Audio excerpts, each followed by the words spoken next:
I found a fascinating reference on your LinkedIn account, and if I may read it, this was from your executive assistant manager at the Fairmont in Dubai. He said, "Stefan is without doubt one of the best 3 leaders I was privileged to work with in my long career in the hospitality industry. His leadership style is one that many of us idolized, and he certainly was a role model to many of us." You know, that's a wow. How would you describe your leadership style? I don't know. I believe I'm not very old school. I believe to empower people, and to my detriment, I have to say, some people actually said I empower too much. I feel that if an employee is empowered, they learn to make decisions, regardless of what position you're in. You learn to make decisions, and you will make mistakes. And if you're guided through decisions, right or wrong, meaning if you make a mistake and you're taught afterwards why this decision was not right, and next time make it better, then the employee has learned from it. And you really bring the personality out in each employee, and it's very, very important to me that each of us function differently. When we have meetings sometimes, head of department meetings, there's 20, 30 of us, and when someone joins new to One Aldwych, they're quite perplexed how open the communication actually is. We're laughing, we're crying almost, but it's all about, I would like to hear ideas from everyone. It's not about me dictating where we are going. Right. In the end of the line, I am responsible for this business, for the well-being of the employees, the guests, and the business. But it is about a group effort to achieve the best results. And you only can have a group effort if everyone has to have an opinion, is allowed to have an opinion. So what do you think is the difference between, because many managers think they're leaders, but many people say there's a difference between a manager and a leader. As a leader, you have to be more visionary. You really have to have the crystal ball and have to know what will happen or what should happen, what can happen, and what's supposed to happen. As a manager, you will execute certain things. You have to react as well to certain circumstances.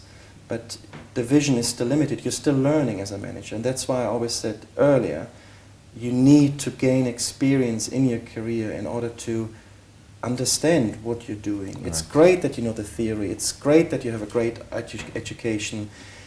But in the end of the line, it is all about experience with people, experience in marketplaces.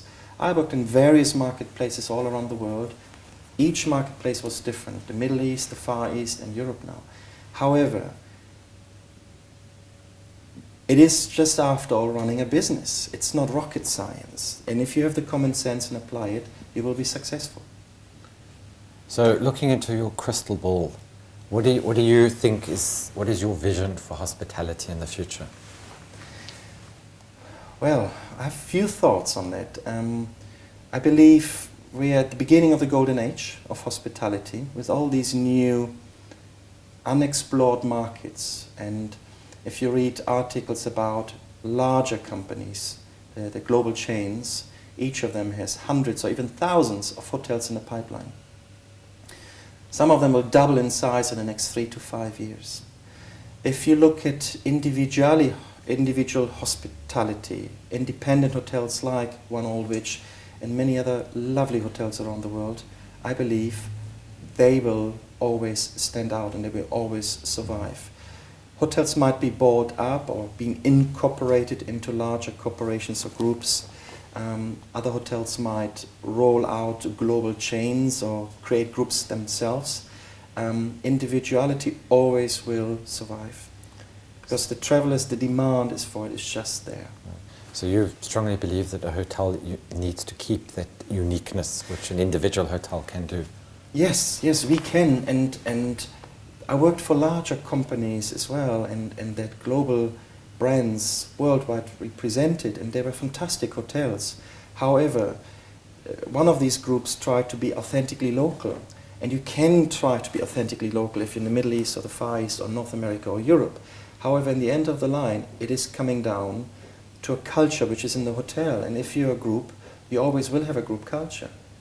And when I travel, I always try to be in fairly different hotels, individual hotels. At times I end up in being in larger properties in city centres.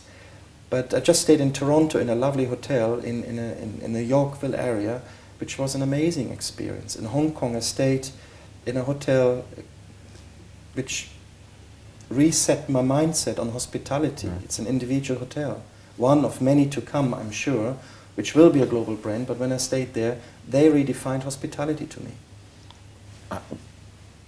Can you explain how they redefined this hospitality? It's a hotel in Hong Kong, which called the Upper House. I don't mind speaking about it. The room product was just out of the world. Everything was just beyond expectation. The approach of the employees was absolutely mind-blowing. It was courteous, it was professional, yet it was very relaxed. And coming to that hotel, I felt immediately at home, despite being a very modern building and don't have the living room feel or whatever to it. They got everything right. And saying that as a hotelier staying in another hotel, it's very difficult. Yes, because hoteliers are very demanding. You know, they're always looking the dust and what is the picture frame out of place. And that hotel really got it right for me when I stayed there, and it was just, it gave me so much inspiration. And when I came back, I was so pumped up. My team asked me, "What's going on?" It was really funny. It's actually fascinating that you mentioned this, because last week I was reading an article, you know, where they advise hoteliers to visit, you know, other hotels to get those fresh and new ideas. Yeah, you always should look around, and you don't want to follow trends, because you will always chasing what other hotels do. You should always do what you believe in, what's right for your clients, for your business, for your hotel and for your team. You should always follow that. However, you should not fall behind. I just, as I said, I traveled recently and I stayed in a hotel and they had free Wi-Fi throughout the hotel. I said, wow, one of few hotels, finally free Wi-Fi. We offered this when Wi-Fi was invented, for God's sake. And then the Wi-Fi wasn't working in that hotel. So I called downstairs at the reception, and it was a 5-star luxury hotel in New York City. And I asked the reception, my Wi-Fi isn't working, if they could assist me. They came up, they tried to assist me first by the phone and then in the room. They couldn't assist me. Then I had to connect to the broadband, and they charged me $25 a day. And I asked myself, I'm staying in a really high-end hotel, I'm paying a lot of money for the room, and then they charge me for my broadband. How disconnected are they? This is the year 2012. We're not living in 1990 anymore. I go to any coffee shop on the corner, have free Wi-Fi, and these hotels are still charging. So they are behind for me. They're far behind. And in today's world, we really have to, maybe not chasing trends, but we have to do what we believe in. And if any coffee shop can offer free Wi-Fi in a luxury hotel, we certainly should. Correct. Because according to the latest research, the number one complaint today of all travelers, not just business travelers, is that hotels are charging for Wi-Fi. Yeah, I have my pet peeves when I come to a hotel. Wi-Fi is one of them. Correct. And when it's not working, it's even worse than being charged for it. Another thing is for me, water on turn down. Why do I have to pay $8 or £5 for a bottle of water when I want a bottle of water next to my bed? Another thing is having 1,000,000 of 10 cards on your writing desk. Yeah. The first thing what I do in some hotels, I open the drawer, my arm comes out, and shuffle it in the drawer, and it disappears. Then the attention to detail. I mean, growing older, the students might not know how it is, but your eyesight leaves you. And when you can't see anymore properly, when you can't read without glasses, being in the shower and having a shower gel, you don't know if it's a shower gel or if it's the shampoo, it's quite difficult. So you have to put your glasses in the shower on. It's quite disturbing, I find. And then you have, in the shower, you have the caps, which you have to remove, and they fall down and so on and so on. There's little details, attention to details. Or after the shower, your towel is not handy. You have to walk soaking wet across the bathroom. And that's what I'm talking about, experience and guest experience. Yeah. This is all these little details. Coming into a room, you get a beautiful bowl of fruit, and the fruit are not ripe. or a pineapple in a fruit basket. Well, there's no knife and fork for the fruit. Yeah, no knife and fork. Yeah. Or what do I do with a pineapple with a non-sharp fruit knife in the fruit basket? What's the point? And I'm just trying to consider the guest needs. That's what I would like everyone to understand. What does the guest expect? I just want to ask you one last question.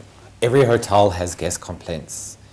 Today most hotels will send up a fruit basket with a little card. We're sorry about this, and please accept this fruit basket with my compliments. How do you try and sort out a guest complaint? I think the fruit basket is, our guests get all fresh fruit every day, and the water, and the free Wi-Fi. But it's not about the fruit basket. The guest complaint is about the guest complaint. You try to resolve the issue, whatever the guest has. Our employees are all empowered to resolve the issue, and sometimes they give away the world, and it hurts a little bit. But we want to go to the core of the complaint. So every morning we have meetings about issues in the hotel, as small it might be. The butter was not soft enough in room service, for instance, something which I clearly understand, because a frozen lump of butter, a cold lump of butter is not very pleasant. But there's serious complaints as well, maybe the shower wasn't working properly, or the temperature was in the room not right.